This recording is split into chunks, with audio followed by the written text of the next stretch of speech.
நம்ம திருச்சி பெரிய கடை வீதி வெள்ளை வெட்டலைக்காரர் ஸ்ரீ மகாமுனீஸ்வர சுவாமி கோயில் கும்பாபிஷேகம் இனிதே நடைபெற்றதுங்க. பல பக்த கோடிகள் கும்பாபிஷேகத்தில் கலந்து கொண்டு ஸ்ரீ முனீஸ்வரன் சுவாமி அருளை பெற்றார்கள்.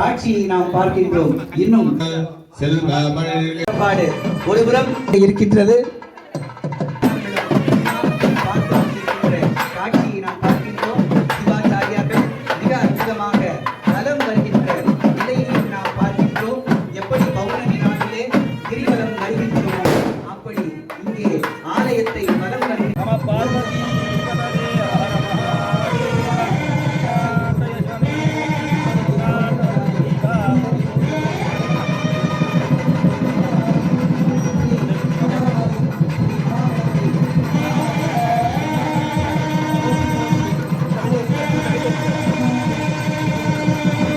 கும்பாபிஷேகம் முடிஞ்சோடனே கோவில் நிர்வாகம் சார்பாக மகா அன்னதானம் நடந்துச்சு. நம்ம அழகிய தமிழன் பேஜை ஃபாலோ பண்ணிக்கோங்க.